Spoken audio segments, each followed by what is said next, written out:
The group of thugs thought they had found an easy target. A local mechanic, covered in grease and quietly working on an old pickup truck, seemed like the perfect guy to intimidate for a laugh. They circled him, taunting and throwing insults, but the man stayed calm, barely glancing their way. What they didn't know was that beneath his humble appearance lay a past no one in their right mind would challenge. This mechanic was no ordinary man. He was a retired Navy SEAL, trained in ways they couldn't even imagine. As their mockery grew louder, they crossed a line, poking at the very wrong person. The mechanic stood up slowly, wiping his hands on a rag, and looked at them with a quiet intensity that made even the boldest of them hesitate.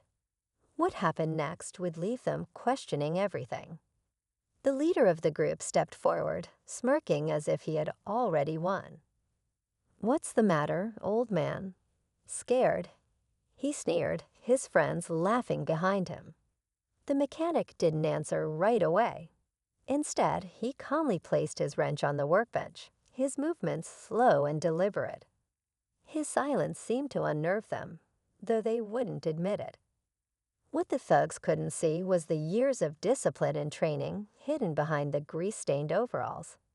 This man had faced dangers far greater than a few loud-mouthed troublemakers. He had served his country in ways most people could never imagine, honing skills that made him a force to be reckoned with. But he had left that life behind, choosing peace over conflict, or so he thought. As the tension in the air thickened, one of the younger thugs tossed a wrench to the ground, daring him to react. The mechanic's calm gaze didn't waver. Something was about to change. The mechanic finally spoke, his voice calm but firm, cutting through the tension like a knife. "You boys should leave before you do something you'll regret." His tone wasn't a threat.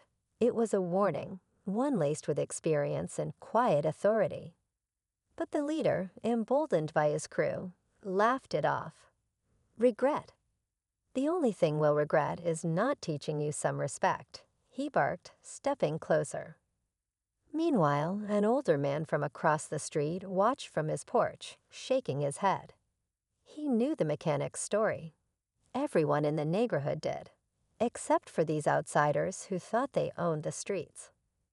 The retired Navy SEAL had come to this small town to escape the noise, to live a life of quiet simplicity. But trouble had a way of finding him, even when he wanted no part of it. The thugs didn't notice how the mechanic shifted his stance, positioning himself without effort.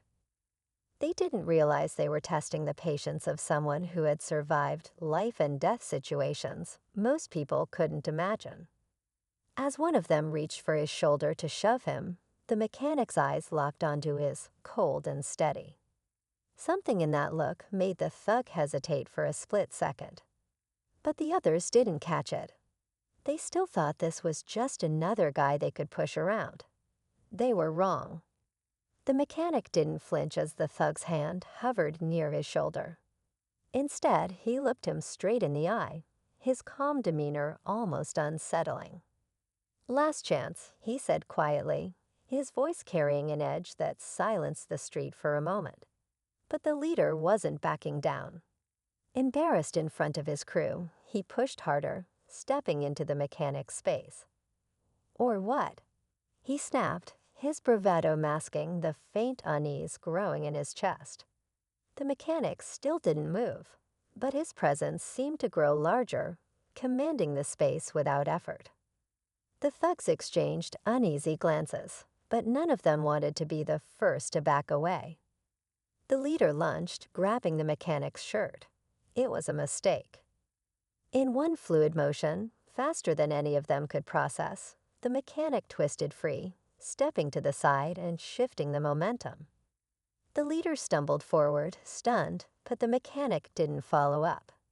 He just stood there, hands loose at his sides, as if daring them to make the next move. The group froze, suddenly unsure of the man they had underestimated. A crowd began to gather, curious eyes watching from nearby windows and doorways. The air was thick with tension, the kind that made your chest tighten. The leader recovered, his face red with anger. But there was something different in his eyes now, something that hinted at doubt. The mechanic stayed calm, his expression unreadable. But deep down, he knew this wasn't just about these kids anymore. This was about standing his ground, about showing them, without violence, that strength doesn't always need to be loud. Still, he could feel the storm building. Something was about to break, and everyone could feel it. The leader of the group clenched his fists, his frustration boiling over. He couldn't back down now, not in front of his crew or the growing crowd. "You think you're tough, old man," he snarled, signaling for his friends to step in. Two of them moved closer, trying to box the mechanic in, their confidence bolstered by numbers. But the mechanic still didn't flinch. He simply adjusted his stance, calm and ready, his sharp gaze never leaving the leader. Then out of nowhere, a voice cut through the tension. "I wouldn't do that if I were you." It came from the edge of the crowd, firm and steady. All heads turned to see an older woman, her face weathered but kind, standing on the sidewalk. She had seen enough and knew exactly who the mechanic really was. "You boys don't know who you're messing with," she said, her tone a mixture of warning and disbelief. The thugs laughed nervously, but there was something in her words that unsettled them. "What's it to you, lady?" One of them shot back, trying to mask his growing unease. But she didn't waver. "That man," she said, pointing to the mechanic, "has saved more lives than you'll ever know. And if you keep pushing, you're about to find out just how capable he is." The leader hesitated, his bravado flickering as uncertainty crept in. But before he could decide his next move, the mechanic finally spoke again, his voice low and steady.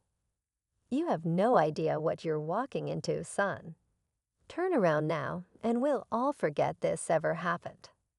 The crowd held its breath. The thugs shifted uncomfortably, their confidence cracking. But the leader, desperate to save face, took a step forward. The tension in the air became unbearable, and the mechanic's eyes narrowed slightly. Somewhere deep inside, the leader knew he had crossed a line, but now it was too late to back down. The storm was moments away from breaking. The leader took another step forward, fists clenched, his jaw tight with defiance. "You don't scare me," he spat, though his voice wavered just enough to betray him.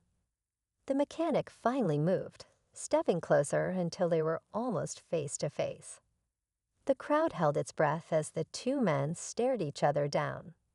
But just as it seemed like the storm was about to erupt, the mechanic did something no one expected. He reached into his pocket and pulled out his wallet. Flipping it open, he revealed a small, worn Navy SEAL insignia tucked behind the plastic window. He held it up for the leader to see, his voice calm but sharp as steel. "This isn't about fear," he said. "This is about knowing when to pick your battles and when to walk away." The leader's eyes widened as he took in the insignia, its weight sinking in faster than he could hide. The murmurs in the crowd grew louder, and the leader's crew started shifting nervously.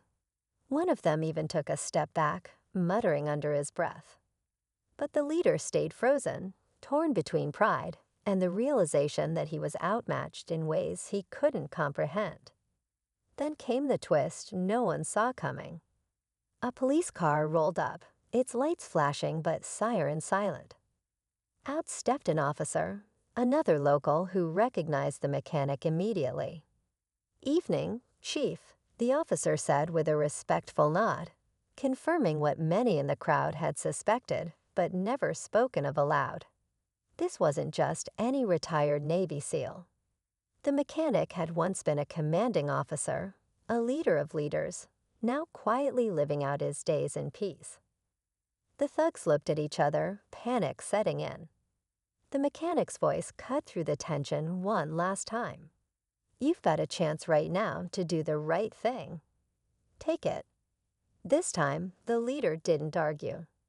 He lowered his head, muttered a hasty apology, and motioned for his crew to follow. They disappeared down the street, their bravado shattered. As the crowd dispersed, the officer gave the mechanic a knowing look. "Still teaching lessons, huh?" he said with a grin. The mechanic just shook his head, wiping his hands on his rag. "Sometimes people just need a reminder," he replied. But as he returned to his work, there was a hint of a smile on his face. Peace had returned for now. As the street emptied and the last murmurs of the crowd faded, the mechanic returned to his work, the rhythmic clink of tools filling the quiet air. The police officer lingered for a moment, giving a small nod of respect before driving off. Life in the neighborhood seemed to settle back into its usual calm, as if nothing had happened. But for those who had witnessed the confrontation, it wasn't a moment they'd soon forget. The mechanic, ever humble, didn't dwell on it. He had no desire for recognition or praise. He only wanted to remind those boys, and maybe the rest of the town, of the strength and restraint and the power of walking away from unnecessary conflict. Later that evening, as the sun dipped below the horizon, he sat on his porch with a cup of coffee, looking out at the peaceful street. Sometimes, he thought, life had a way of testing the quiet ones.